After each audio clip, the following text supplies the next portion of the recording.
Hello guys, and this is not Subzeroark, but this is TheRickyParis, and I'm a close friend of Subzeroark, and he had nothing to upload today, so he's wanted me to guest upload, and I was like, all right, that sounds good, because I've never guest uploaded for anybody, so this should be new to me, and he has a battle against Lady Alex, and this was one of his more funny hexy battles that he's had, and let's get into it, and you guys probably enjoy this battle. Alright, now, he started with a power 2, and she started with the axis speed. It was before the axis speed was banned, probably. Alright, so she's gonna go for stealth rocks, and him knowing that the axis speed is just going like hazards and stuff, she's just going to encore. We're gonna force a switch, and him knowing that she's gonna switch into something that's going to threaten his power 2, he's gonna throw to the axis speed. You can take a volt switch, not too well, but enough that it won't die. Now he's gonna go for soul rocks while she volt switches and does not kill, which is pretty good. And now he's bringing Caesar, and knowing Caesar would like U-turn out, brings back in power 2. And I'm not sure how much the best investment this power 2 has, but she does say that this power 2, the Caesar, does not have any attack investment. She forgot the EVs, which is pretty sad. Probably made a big difference here. Now he knows that this vulnerable volt switch, so I'm not too sure why he would keep Pacho in and lose it this early, but he does, so I'm not going to question it. I guess that's how he plays. Now he brings in Dragon Knight. The multi-scale is broken, and so her not knowing that she got the EVs yet, she bullet punches and it doesn't do crap. That's like multi-scale damage. And now she goes and checks her Caesar's EVs, and she's like, oh damn, I forgot it. And he gets the Thunder Raider off on the Caesar, when she realizes that this is a pretty hexy team, because Dragon Knight Thunder Wave must be based around hex.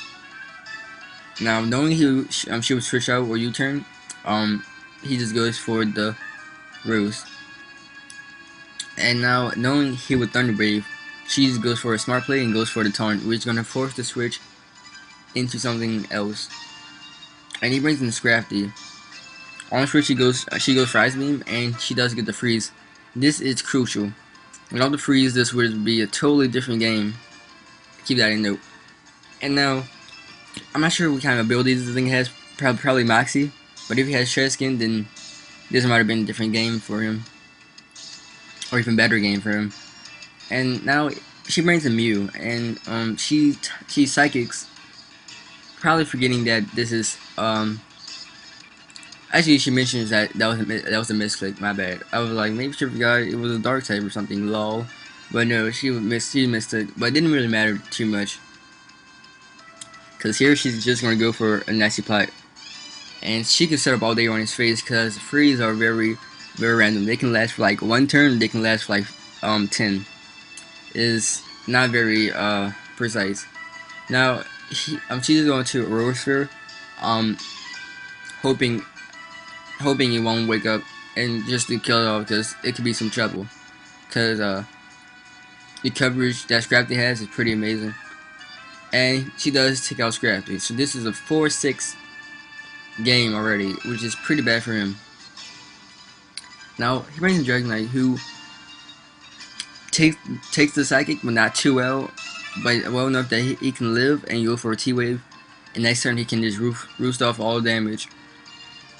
But here he must have forgot that this that Muse carry synchronized, which will also paralyze his Dragon Knight, which is pretty bad. And here he has a Parahex, which is pretty crucial. If he didn't, then the Dragon Knight would be dead, and it'd be a very different game. All this hex really matters, and that should be named this Hex Matters. And so here he's going to roost again, get a multi-scale back, because seeing how much that psychic did, it won't be able to take one more too well. And he was hoping for one more hex on the Parahex, but he doesn't get it. But he doesn't get it, and Jackson's speed goes down. Now it's a 3-6.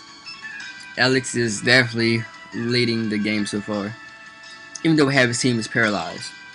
And now he brings in Jirachi. This is going to be a key Pokemon for Zoroark to keep. Because about this Jirachi, I'm not sure how his chances of winning are. Now he gets up the Swagger on the Switch, which is going to be important also. Now Gordon Wash is confused. And he does hit himself because of String Grace. It's capitalized on the String Grace effects. He's going to T-Wave to get the maximum advantage of Hex. So now I think that's like 20% chance of him getting a hit on Jirachi, which is good for Zoroark because that's a very low chance. Looking at the damage, it's not too good, but it's enough that if he just keeps attacking, he can eventually whittle down this Gordon Wash.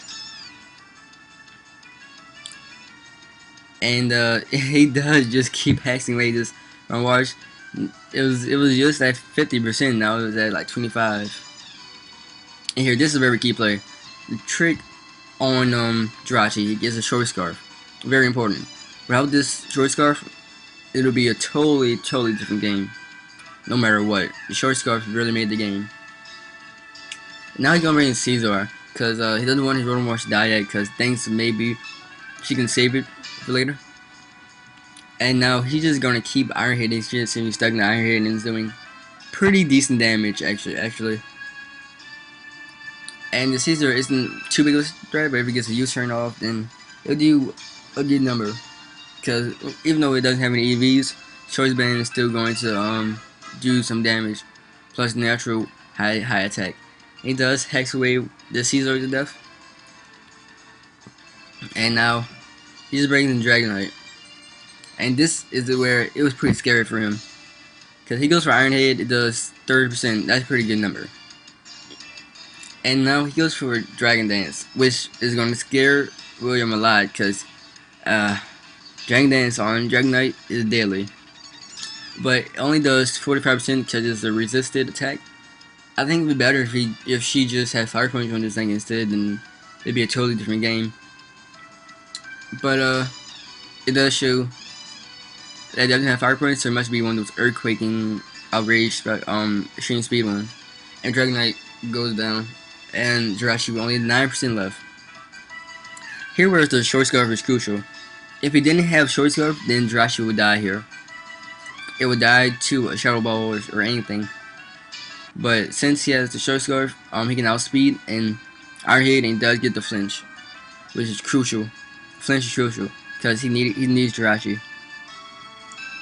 Now he brings back Rotom Wash just Death Outer because or hope to wake up because he has leftovers. He can live one more Iron Hit if possible. Now he goes for one more Iron Hit and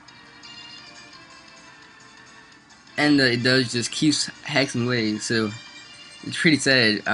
He's really making a comeback. Now it's gonna be a 3-3 game. And yeah, it's 3-3 now. He's a tie game. He made a comeback with all those hacks and Jirachi. And here, this is very hilarious. He goes for the Ice Beam thing. Oh yeah, I can actually the Jirachi easy because you know it's Jirachi. Ice Beam can just KO. No, wrong. Ice Beam does 8%, lives with 1%, and then he gets a crit on the Iron Head. Oh, talk about funny. And now, he's just gonna keep Iron Heading away because he's faster. Well, he'd be faster even without the short scarf. But that trick on that Jirachi really helped out because then Gengar would have killed it. But here he does his psychic away that 1% of Jirachi, and now he's gonna bring in Dragonite one more time, and then here it's really scared. Like he thinks he might get swept here because Psychic is doing some really good damage, and he gets the special defense drop. I'm not too sure what his last Pokemon was, Zoroark. But here, he does get the hex on his Mew, and he's gonna capitalize on the hex and go for Roost, and the multi-scale is back, so he can take a psychic again. Still pretty good even with the special defensive drop. He gets another hex, and Drashi isn't even on the field yet, so I don't know. Now he just goes for Rock Slide. Doesn't really matter. I would have gone for a stronger move if I had it, because he's slower, so he couldn't get the flinching hex from the Rock Slide. So yes, that's his only or strongest move to hit this Mew, and he just keeps going for it. And Mew has been paralyzed for like 5 turns straight, and he finally gets a crit on a Rock Slide. Her last poke was Gengar, and she just forfeits because she knows multi-skill and the Rock Slide would probably just kill it. But yeah, that's the game. The hex Rashi was freaking hilarious, and him living with 1%. Yeah, and the trick of the short scarf was pretty unfortunate for Alex. It was a good game, a very hexy game, as you can see. They have to check out my channel, and I do LPs and battles, just like on Subzeroark, except his is more well, it's just better quality than mine, because he does rendering and a bunch of crap. So I'm like, la la la la, it's already good quality because I have a Mac. So yeah. But yeah, here's the battle. If you guys enjoyed, there in the comments, tell me what you think about my narration. If you liked it and you think you'll enjoy my future projects, then just go to my channel and sub. Link will be down there in the descriptions. Thank you very much.